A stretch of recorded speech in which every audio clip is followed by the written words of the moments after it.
You're a Gestapo officer in Marseille, France, April 1943, sitting in your requisitioned office overlooking the old port, staring at a file that makes no sense.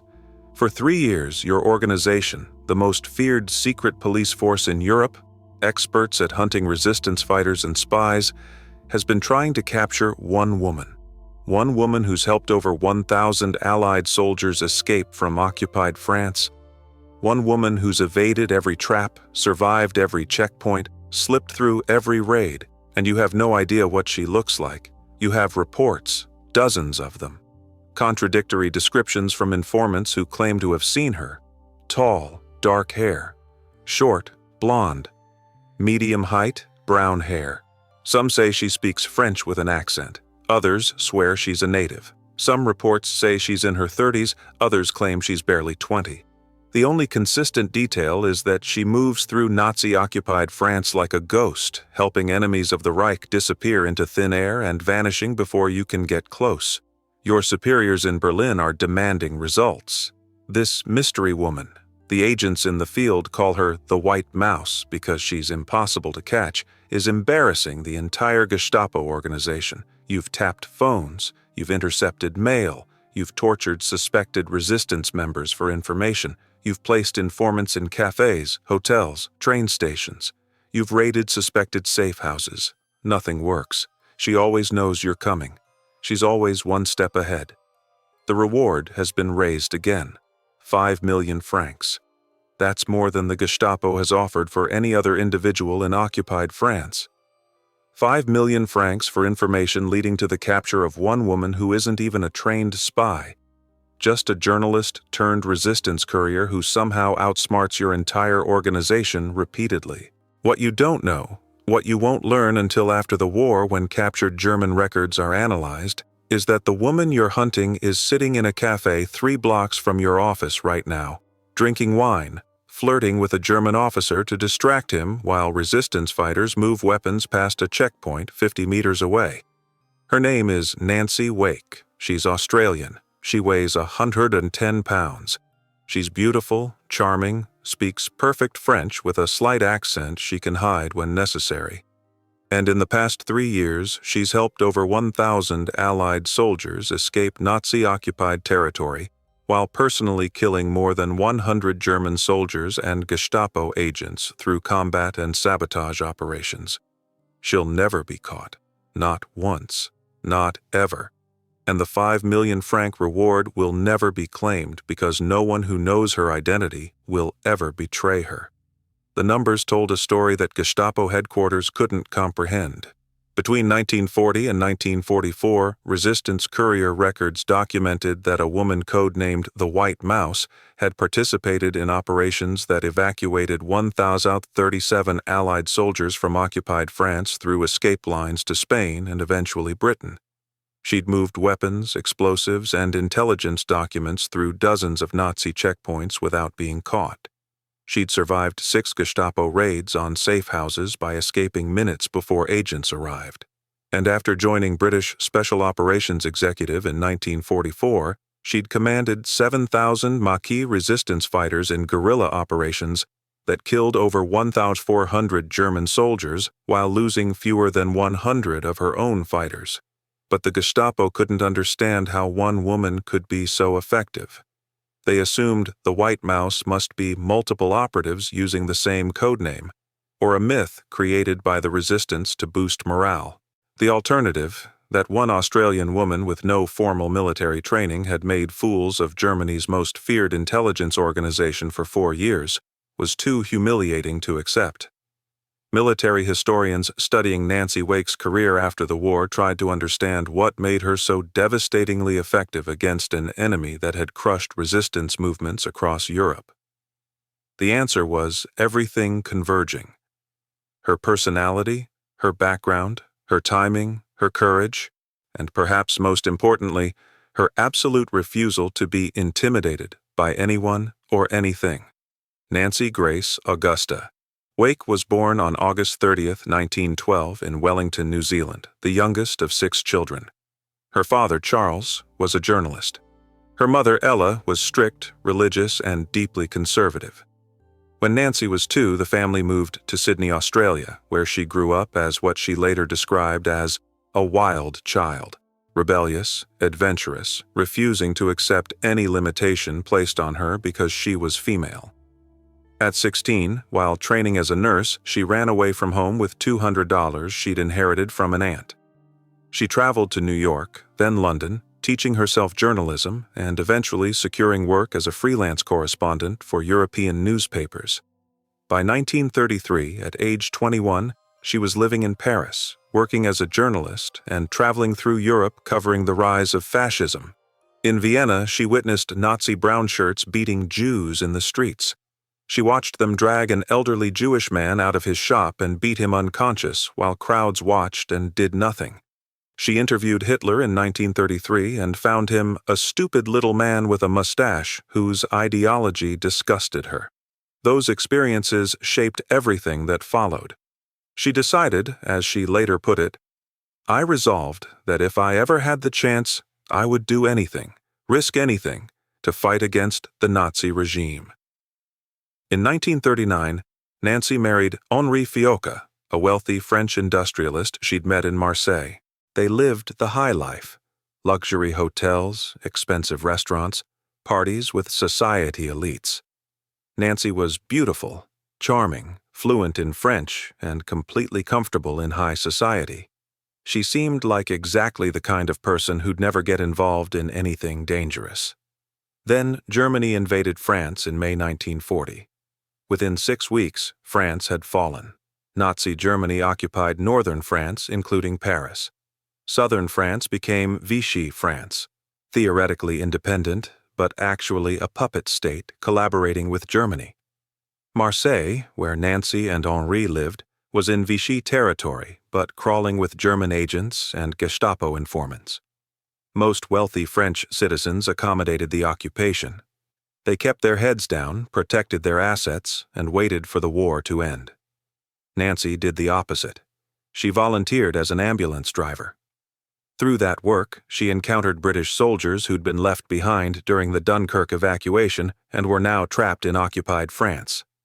She began helping them escape, finding them civilian clothes, securing false identity documents, arranging transport to Spain through the Pyrenees Mountains.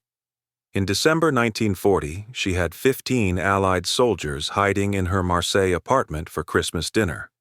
Her flat had become a safe house for the Pat O'Leary escape line, one of the most effective resistance networks helping Allied soldiers evade capture. Nancy worked as a courier, moving between safe houses, delivering documents, guiding escapees to the next stage of their journey. She was paid nothing. She risked her life repeatedly because, as she explained it simply, "I hate injustice. The Nazis were beating people in the streets. How could I not fight them?" Her effectiveness came from an unexpected source: her personality. Nancy loved parties, drinking, flirting, being the center of attention. Gestapo agents monitoring resistance activities were looking for serious, careful, paranoid people who acted suspicious. Nancy acted like a wealthy socialite with too much time and too much money. She'd show up at checkpoints dressed in expensive clothes, flirt with German officers, complain about luggage, act like a privileged woman annoyed by travel inconveniences. While guards were distracted by her charm and beauty, resistance fighters would move weapons, documents, or escapees past the checkpoint. She also had extraordinary courage and an absolute lack of fear that bordered on reckless. Once, transporting documents through a checkpoint, a Gestapo agent became suspicious and ordered her car searched. Nancy calmly ate the documents while the agent was questioning the driver, then smiled at the agent and said she'd been eating lunch. The agent, convinced no spy would be stupid enough to eat evidence in front of him, let her go. By 1943, the Gestapo had become aware that someone was operating an effective escape line through Marseille. They didn't have a name or description, but informants reported that a woman was key to the network. The Gestapo began surveillance operations, tapping phones, intercepting mail, following suspected resistance members. Nancy's phone was tapped, her mail was read. Gestapo agents followed her for weeks, but she always knew. She had informants inside Vichy police who'd warn her. She had an instinct for danger that seemed supernatural. She'd cancel meetings minutes before raids, change routes when followed, disappear into crowds when agents got too close. The Gestapo nicknamed her the White Mouse because she was impossible to catch. The nickname spread through German intelligence networks. Reports from Marseille, Lyon, and Paris all mentioned the White Mouse, a woman who moved through Nazi-occupied territory like a ghost, always present but never captured. In 1943, the net was closing. The Gestapo had identified several members of Nancy's network and were preparing a massive coordinated raid. Nancy received warning from her police informant. The Gestapo knew she was involved. They didn't have her identity yet, but the raid was coming within days. She had to flee, immediately. Her husband Henri refused to leave. He believed his wealth and connections would protect him, and someone needed to stay to manage their businesses. It was a fatal mistake. Nancy attempted to cross into Spain on foot through the Pyrenees, the same route she'd guided hundreds of Allied soldiers through. She was captured by Vichy militia, interrogated for 4 days, and tortured. The militia suspected she was the White Mouse, but had no proof. Nancy maintained her cover story.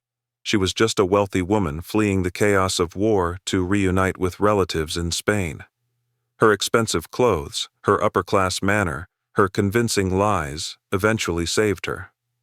The militia released her, probably believing no resistance fighter would be that well-dressed or that confidently arrogant.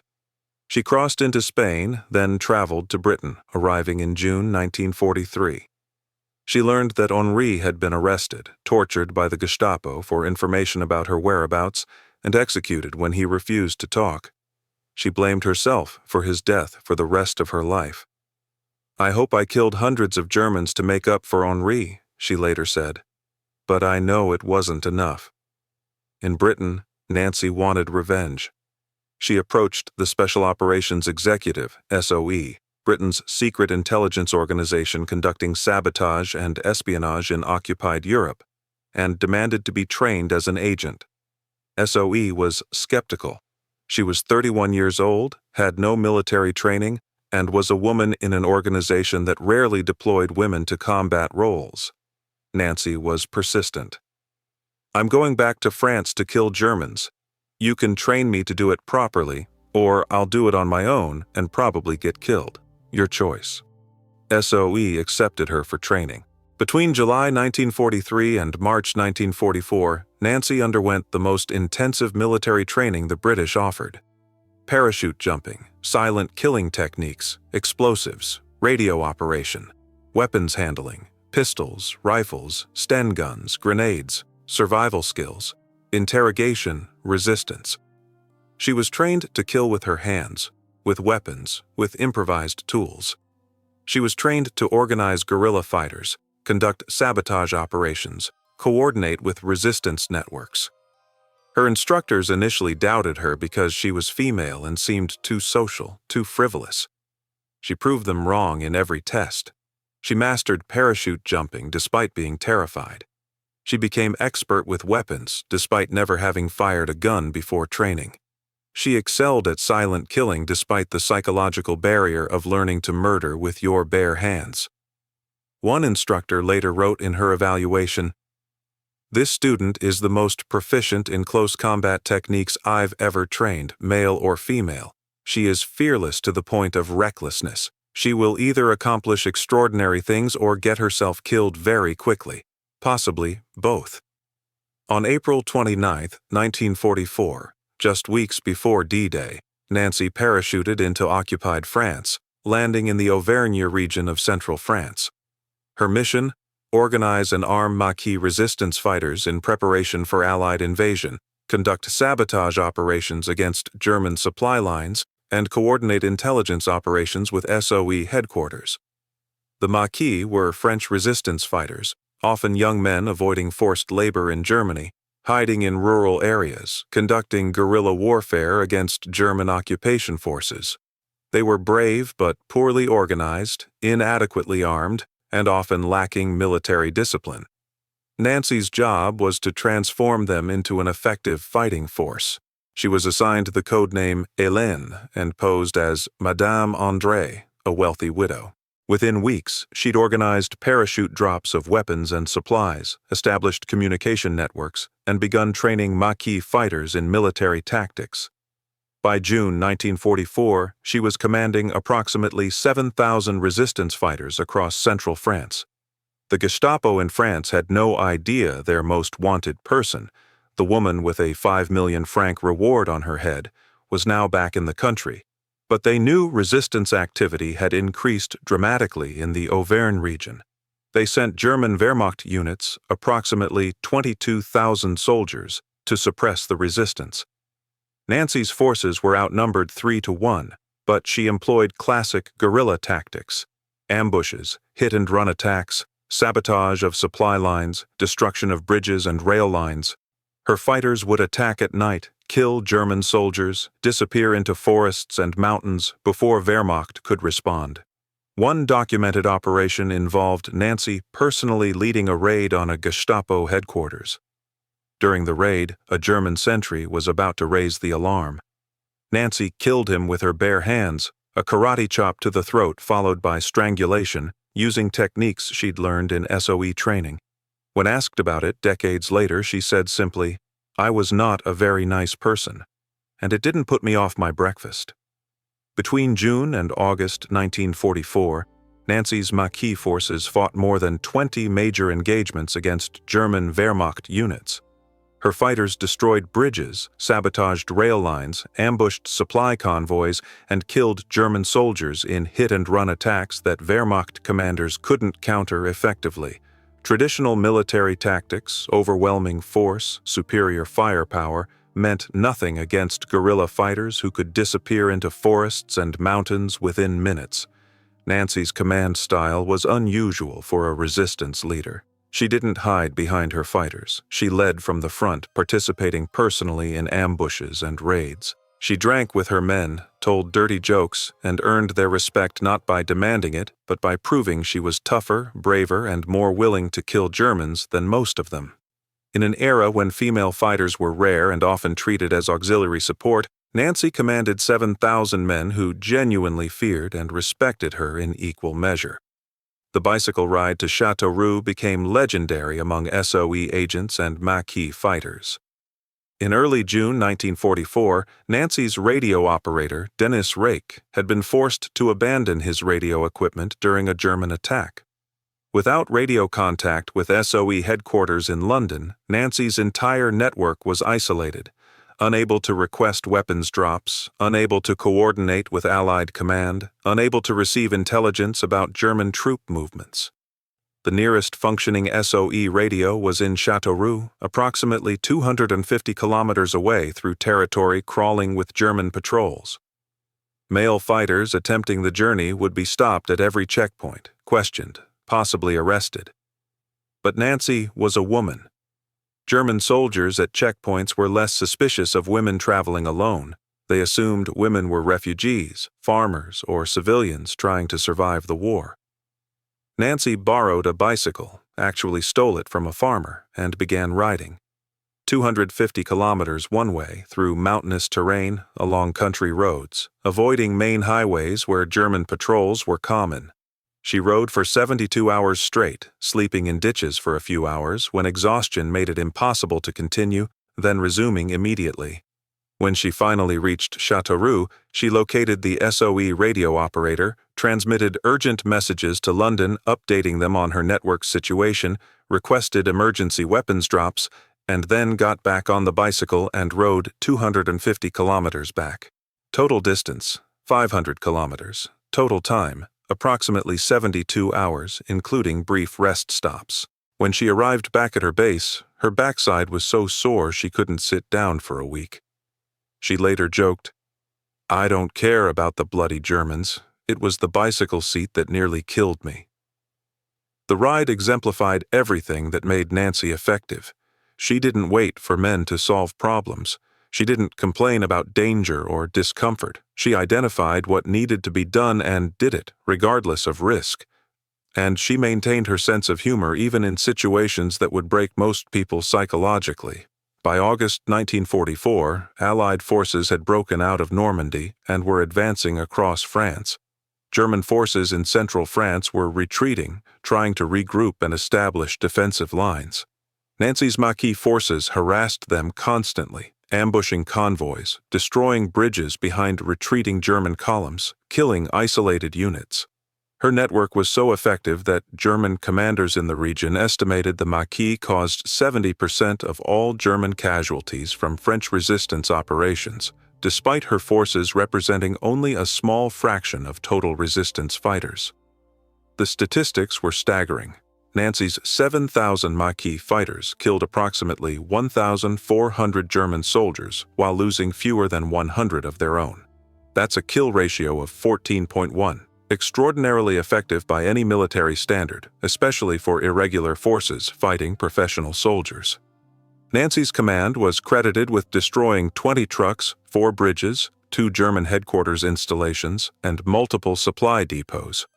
Her network's intelligence reports helped Allied forces avoid German ambushes and identify weak points in German defensive lines. But the personal cost was high. Nancy witnessed friends tortured and killed. She ordered operations that she knew would result in French civilian casualties. German forces would often execute civilians in villages suspected of harboring resistance fighters. She lived with constant fear of betrayal, knowing that one informant could destroy her entire network. And she carried enormous guilt about Henri's death, believing that if she'd been more careful, if she'd fled earlier, he might have survived.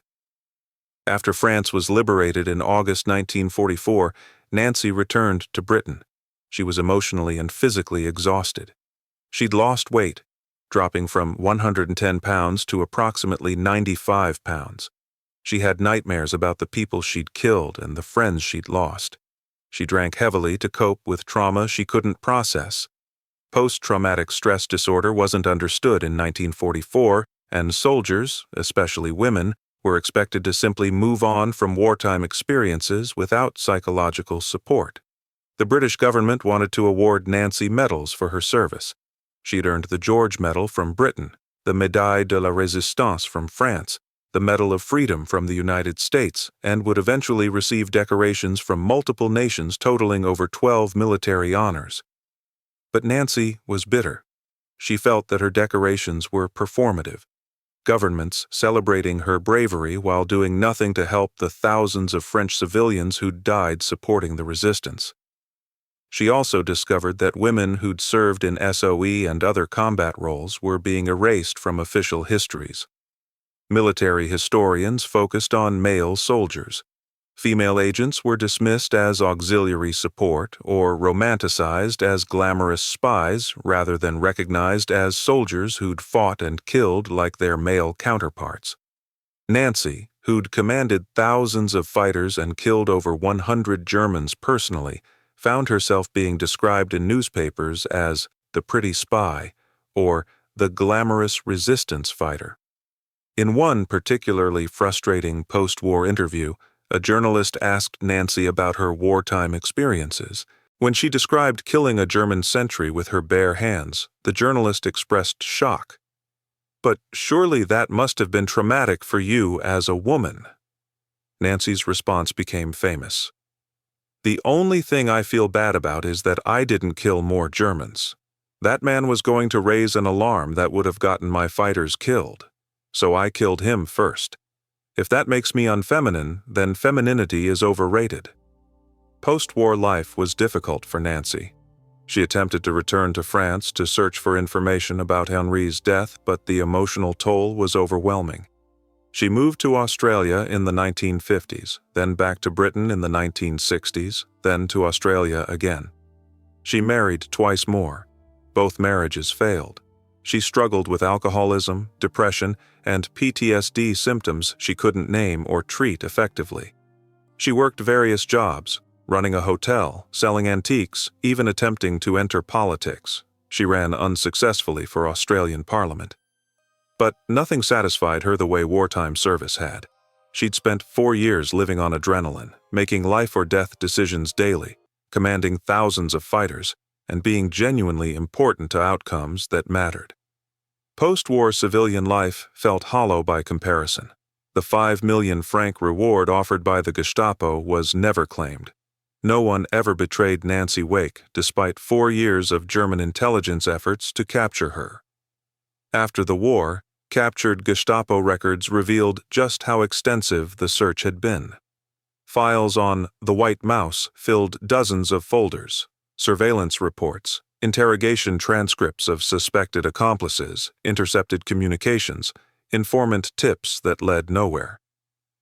One Gestapo report from July 1943, now held in captured German archives, reads, "Subject remains unidentified despite extensive surveillance operations. Reward has been increased to 5,000 francs. Informants report subject may be Australian or British national operating under multiple identities. Physical descriptions from witnesses remain contradictory and unreliable.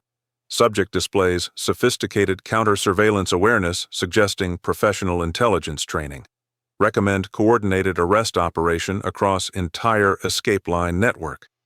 That coordinated operation happened in October 1943, too late. Nancy had already fled to Britain by then. The Gestapo arrested dozens of resistance members but never found the White Mouse herself. German prisoners of war captured in France after D-Day were sometimes interrogated about resistance networks. When asked about the White Mouse, responses ranged from disbelief to terror. One captured Wehrmacht lieutenant, interrogated in August 1944, said, "We knew there was a woman leading Maquis operations in the Auvergne. Intelligence reports said she was responsible for hundreds of casualties. Some soldiers claimed she couldn't exist, that the resistance was creating a myth to make us afraid. Others believed she was real and were genuinely frightened. Men would refuse patrols in certain areas because they'd heard the White Mouse operated there." Another captured German soldier, a sergeant, told Allied interrogators, "I saw her once. At least, I think I saw her. We were transporting prisoners, French resistance fighters we'd captured. A convoy stopped us on the road. Looked like civilians, farmers. Then they started shooting. Our entire unit was ambushed. I was wounded, but played dead. I saw a woman directing the attack, blonde, small, dressed like a French farmer's wife. She was giving orders in French, and the fighters were obeying her immediately. She shot our lieutenant herself, walked up to him while he was wounded, and killed him execution style. Then they took the prisoners we'd been transporting and disappeared. I've never been so terrified. A woman did that. A woman who looked like she could have been anyone's wife killed 15 German soldiers in maybe 3 minutes. Whether that was actually Nancy Wake is unclear. There were other female resistance fighters in France. But the description matches her methods. Quick, ruthless ambushes followed by immediate withdrawal. And the psychological impact was exactly what she intended, making German soldiers fear that any French civilian, especially women, might be a deadly fighter. Nancy's final confirmed kill count remains uncertain. Official records credit her with personally killing more than 100 German soldiers, but the number might be significantly higher. Maquis fighters who served under her command estimated she personally killed between 150 and 200 Germans across her various operations. But Nancy herself refused to keep count. "I killed Germans who were trying to kill me or my people. Whether it was 50 or 500 doesn't matter. What matters is that we won." She lived until 2011, dying at age 98 in a London nursing home. By then, she'd become a legend. Books, documentaries, and films had told her story, though she often complained they romanticized and sanitized her experiences. She insisted until the end that she wasn't a hero. "I just hated the bloody Nazis and wanted to kill as many as possible. If that makes me a hero, then you have very low standards." But German POWs who'd encountered her networks understood the truth. One final testimony from a German intelligence officer captured in 1945 summarized it perfectly. The White Mouse was the most dangerous Allied operative in France. Not because she killed the most Germans, other resistance leaders had higher body counts, but because she was impossible to predict, impossible to catch, and absolutely fearless. She operated in ways we couldn't counter. We could fight armies. We could suppress civilian populations. But we couldn't stop one woman who refused to be afraid and convinced thousands of others to fight alongside her. That's why the reward was 5 million francs. That's why every Gestapo office in France was looking for her. And that's why we never caught her. The Gestapo's most wanted person, worth more as a bounty than any other individual in occupied France, was never captured because Nancy Wake understood something her enemies didn't. Fear is only effective if you allow it to control you. She'd seen what Nazi Germany was capable of when she watched them beat Jews in Vienna in 1933. She'd lost her husband to Gestapo torture. She knew exactly what would happen if she was caught, and she fought anyway because the alternative, living in a world where Nazis won, was unacceptable. 5 million francs. That's what the Gestapo offered for one Australian woman who weighed 110 pounds, loved champagne and parties, and had no military training before 1943. 5 million francs because that one woman had made fools of Germany's most feared intelligence organization repeatedly. 5 million francs because she'd helped over 1,000 Allied soldiers escape, killed over 100 German soldiers personally, and commanded operations that killed 1,400 more. 5 million francs because she represented everything Nazi ideology claimed was impossible, a woman who was smarter, tougher, and more deadly than the men sent to capture her. The reward was never claimed. The white mouse was never caught. Nancy Wake survived the war, lived 70 more years, and died peacefully in a nursing home surrounded by flowers and medals from a dozen nations. She outlived every Gestapo agent who'd hunted her, every German soldier who'd feared her, and every Nazi who'd dismissed women as weak. In her final interview before her death in 2011 at age 98, Nancy was asked if she had any regrets about her wartime service. Her answer was pure Nancy Wake. "My only regret is that I didn't kill more Nazis, and that my husband died thinking I'd abandoned him. Everything else? I'd do it again tomorrow. Someone had to fight the bastards. Might as well have been me." That's the story of Nancy Wake. Journalist, socialite, spy, soldier, commander of thousands, killer of hundreds, the woman with a 5 million franc price on her head, and the person who proved that being underestimated is the greatest weapon of all. The Gestapo looked for a dangerous spy.